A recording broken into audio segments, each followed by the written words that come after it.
लोग सब जानते हो कि 3 तारीख को सिंघाना जो हमारा थाना है उसका एक गांव है इसकपुरा, वहाँ पे एक मर्डर की वारदात हुई थी जिसमें मुकेश नाम के व्यक्ति को गोली मार के उसकी हत्या कर दी गई थी। तो जैसे ही उसकी सूचना हमारी थाना पुलिस को मिली, तुरंत हमारे जो SHO हैं और CO वगैरह है वो सब लोग मौके पर पहुँचे और तब तक वो डेड बॉडी को ला के और CHC में रखा जा चुका था। तो जैसे ही सबकी सूचना मिली, हमारे द्वारा विशेष टीमों का गठन किया गया। कई टीमें हमने अपने कई SHOs और कई COs को इस पूरी घटना के खुलासे में लगाया हुआ था। इस 2-3 दिन में पिछले हमारी टीम ने लगभग 150 से 200 CCTV भी देखे, इनका रूट भी देखा, ये लोग किधर से गए हैं, और पूरी छानबीन करने के बाद आज सुबह हमारी टीम को सफलता मिली है और हमारी टीम ने 3 लोगों को इसमें अभी अरेस्ट किया है, जिनके नाम की एक विजय उर्फ मिंटू है जो कि इसकपुरा थाना सिंघाना का रहने वाला है, दूसरा व्यक्ति सोमवीर है जो भोधन थाना सिंघाना के रहने वाला है, और जो तीसरा व्यक्ति है अजीत, वो खेतरी थाने के नानू वाली बावड़ी का रहने वाला है। इन तीनों लोगों को हमारी सिंघाना पुलिस ने आज सुबह इनको अरेस्ट किया है। इसमें जो विजय सिंह है जो मेन मुलजिम है जिसने की गोली चलाई थी, उसके 7 मुकदमे हैं, पहले भी ये जेल में गया है और कुछ दिन पहले ही ये जेल से छूट के आया है।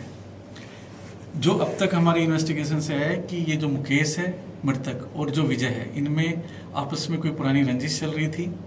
पहले भी कोई 1 साल पहले भी लगभग इनमें कोई आपस में मारपीट हुई थी और सोशल मीडिया में भी एक दूसरे को लेके कोई कमेंट हुआ था। उन सब चीज़ों को लेके इनमें रंजिश चल रही थी।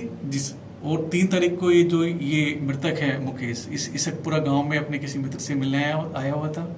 उसी दौरान इन्होंने प्लानिंग करके और पहले इसको मोटरसाइकिल से गिरा के और फिर इस पे फायर करके इसकी हत्या की थी। सर, जो मृतक है उसकी कोई आपराधिक पृष्ठभूमि है क्या? देखिए, मृतक का अब तक कोई क्रिमिनल रिकॉर्ड है नहीं, कोई भी क्रिमिनल रिकॉर्ड अभी है नहीं मृतक का। जो मुकेश नाम का मृतक है, इसका कोई भी मुकदमा दर्ज नहीं है। सर, ये प्लान कब से बना रहे थे क्या? देखिए, इसके बारे में हम डिटेल अभी इन्वेस्टिगेशन कर रहे हैं, क्योंकि इनकी रंजिश लगभग पिछले 1 साल से चल रही थी और ये अभी 20 दिन पहले लगभग ये जेल से छूट के आया था विजय।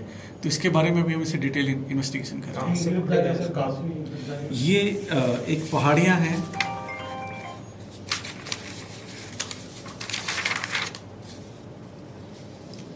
एक गांव है पास में ही, लगभग 10 किलोमीटर है वहाँ से, इसकपुरा से भैंसाव तक कला, वहाँ की पहाड़ियों से इनकी गिरफ्तारी की है। ये वहीं पे फरारी काट रहे थे क्या? ये अलग अलग जगह फरारी काट रहे थे। ये लगातार इधर उधर इनका जाना हो रहा था, नीम का थाना की तरफ भी था, सिकर की तरफ भी था। तो ये लोग छुपते घूम रहे थे। हमारी टीमें लगातार कैमरे वगैरह देख के इनकी लोकेशंस ट्रेस कर रहे थे। आज सुबह हमने यहाँ पे इनको इस जगह से गिरफ्तार किया। रंजिश किस बात को लेकर थी इनकी? वैसे रंजिश, मैं वही कह रहा हूँ कि इनकी कोई मारपीट हुई थी, 1 साल पहले आपस में झगड़ा हुआ था, और ये जो मृतक है इसके कुछ मित्र भी हैं वहाँ के इसकपुरा के रहने वाले, और कुछ सोशल मीडिया पे भी इन्होंने आपस में कमेंटबाजी की थी। तो इन्हीं सब चीज़ों को लेकर इनकी रंजिश चल रही थी। सर, कोई हथियार वगैरह भी मिला है इनके पास? वो अभी हम इनसे इन्वेस्टिगेशन कर रहे हैं। सर, पिछले 1 सप्ताह में और अपने झुंझुनू शहर में 3 मर्डर हो चुके हैं झुंझुनू जिले के। देखिए, 3 वारदात हुई हैं, एक पिलानी में हुई थी, एक चिड़ावा के पास में हुई थी और एक ये है। तीनों में पुलिस ने त्वरित कार्रवाई करते हुए और मुलजिमों को अरेस्ट किया है।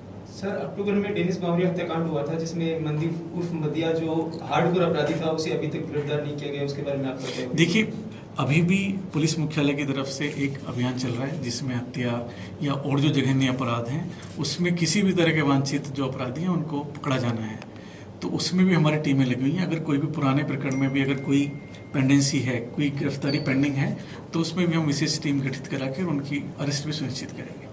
सर, झुंझुनू के अंदर काफी आपराधिक जो घटनाएं सामने आ रही हैं, ऐसी स्थिति में आप युवाओं को कुछ संदेश देना? देखिए, मैं युवाओं को यही कहना चाहूँगा कि आप किसी भी व्यक्ति को, किसी भी असामाजिक तत्व को या किसी भी अपराधी को फॉलो ना करें, उससे कोई भी गलत प्रेरणा ना लें।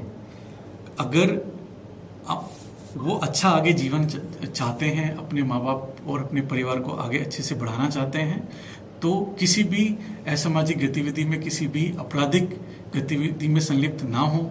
उनको कोई अगर इस तरह का कोई प्रलोभन देता है या उनके पास कुछ इस तरह की सूचना भी आती है तो हमें बताएं, हम उस पर कार्रवाई करेंगे। Thank you.